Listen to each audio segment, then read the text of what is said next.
All over the world, agriculture is a key component of practically all economies. In Nigeria, an agrarian nation, agriculture provides livelihood for over 70% of its about 200 million population.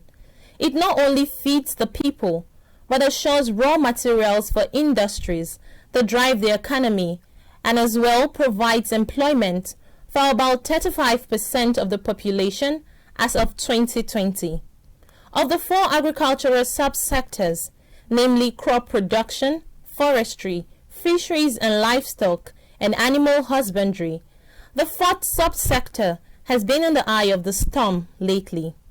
Cattle breeding and finding grazeland in competition with arable land already set aside or in use for crop farming has become a thorny issue.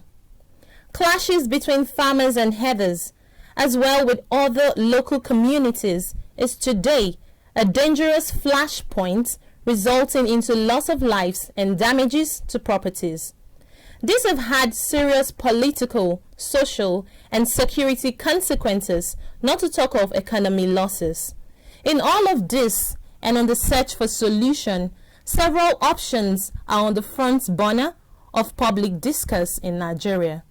Key among such is the effort to develop consensus on the best workable approach to grazing. Grazing is a method of animal husbandry where domesticated livestock are left to consume outdoor vegetation, mainly grass and other forages on land considered unsuitable for crop planting. The system is as old as agriculture itself. Around 7000 BC, sheep and goats were domesticated by nomads as part of the border structure of the first human permanent settlements.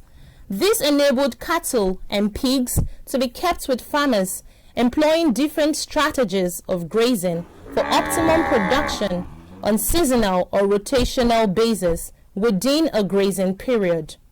Grazing has been a tradition in European dairy practices for centuries. In 1519, shortly after the Spanish arrived in the Americas, ranches were built to raise cattle and other livestock with horses put to work on the ranches. Mexican vaqueros, better known as cowboys, were hired by ranchers to tend to the livestock because of their herding skills. By the early 1700s, ranching made its way to present-day Texas, New Mexico, Arizona, and as far south as Argentina. According to a report from Wageningen University, with the popularity of indoor grazing systems this century, open grazing declined rapidly in Europe and other parts of the world. In climes where ranching and systematic breeding and rearing of livestock is an established practice, the gains are tremendous. Not only is production enormous with massive contributions to the GDP, such have also brought about spin-off gains in improved well-being for the individual ranchers, generated employment, created a value chain of allied products at large-scale industrial levels, and opened up market opportunities for livestock exports. However, in Nigeria, open grazing is still the most common form of cattle rearing. It involves herders roaming the land unbridled along with livestock. The system in Nigeria is as old as the country itself. On the records, Nigeria has an estimated 20 million heads of cattle, making it among the top countries with large commercial quantum of livestock. Nigeria ranks 14th in the world. It appears on the A list of countries with massive holdings of livestock, such as Brazil, India, and China. The top three nations, having multi-million heads of cattle, have all embraced the logic of alternative ways of breeding and rearing cattle with remarkable results. In Nigeria, where open cattle grazing is still the order, production remains largely subsistent. Worse still, the country has had to bear the brunt of severe environmental degradation, which affects general agricultural production, human health standards, and triggering security issues in the form of socio-cultural conflicts, mostly farm landowners and nomadic cattle rearers. Besides, open grazing as a method has a mixed bag of ecological effects, both positive and negative.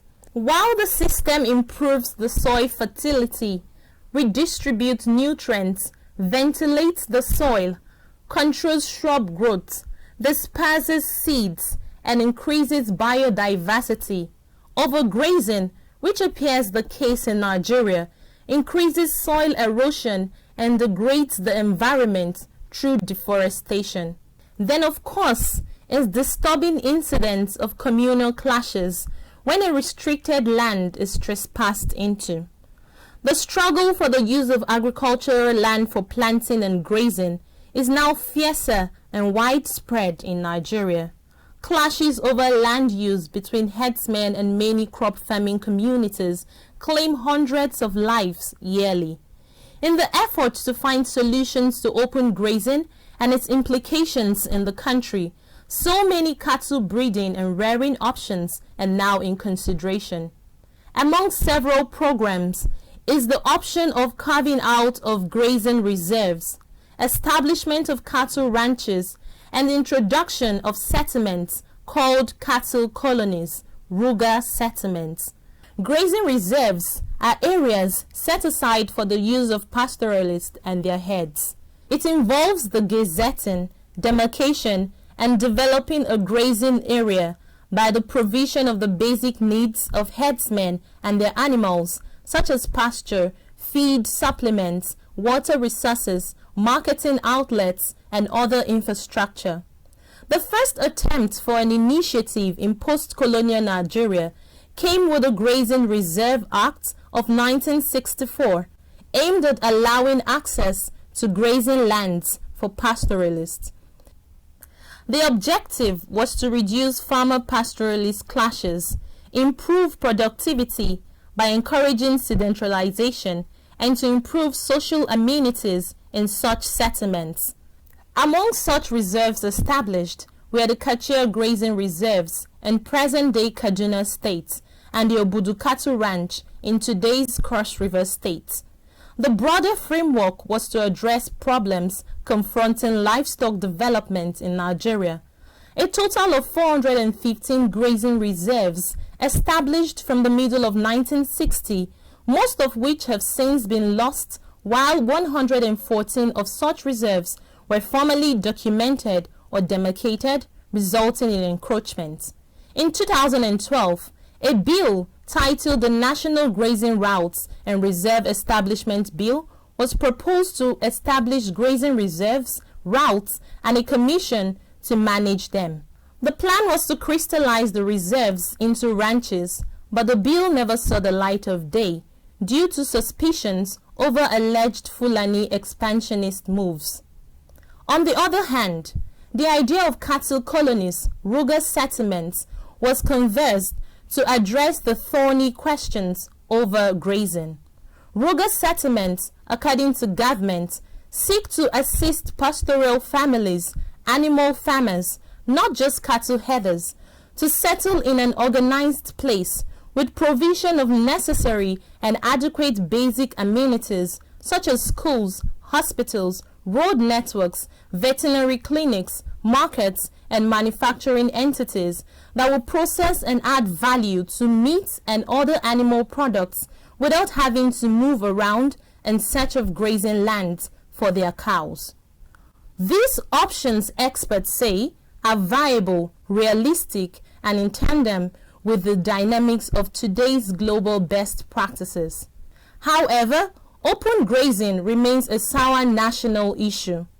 Arriving at a practical, workable solution has been far-fetched, but ranching remains a possible best option to replace open grazing that has caused more harm than good in Nigeria. Experts insist that ending open grazing and embracing ranching would require thorough understanding of why open grazing persists in the first place. The method is driven largely by a range of factors from environmental, sociocultural to political interests, but at the core is the problem of land scarcity. Climate change and desertification of Nigeria's north have forced the nomadic cattle herders farther south to feed, breed and sell their cattle because the rains last longer, allowing for vast lush forest greenbelts and wetlands good for grazing. In the process, they encroach on the territory of sedentary farmers who do not take lightly to search, leading to clashes. Addressing the prevailing situation would require a rethink of the role and function of the rangeland in rural areas and active encroachment of ranching as an option. Already, the Forum of Governors from the northern part of Nigeria, where livestock farming is heaviest, have taken a position that the current system of open grazing was no longer sustainable. They hinged their stand on growing urbanization and populations, stressing the need to aggressively adopt new ways of herding through ranching or other acceptable modern methods. This is easier said than done. The more urgent task is to develop a comprehensive framework that actually spells out the steps towards modernization of livestock production in Nigeria, a framework that is mutually beneficial to herders and farmers and at least likely to generate resistance by either ways. Establishing cattle grazing fields in the zones of the country and outlawing open or everywhere grazing of cattle in consultation and dialogue with all critical stakeholders is imperative.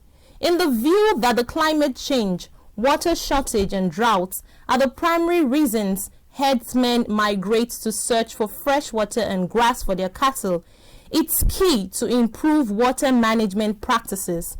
With the success of ranching in most countries around the world, it could be a possible option to open grazing that has caused more harm than good in Nigeria. Adopting the ranching methods, whether through grazing reserves, private business interests, herders' model settlements, domesticated grazing, or mechanized synthetic cattle breeding, is an idea whose time has come, and it is now.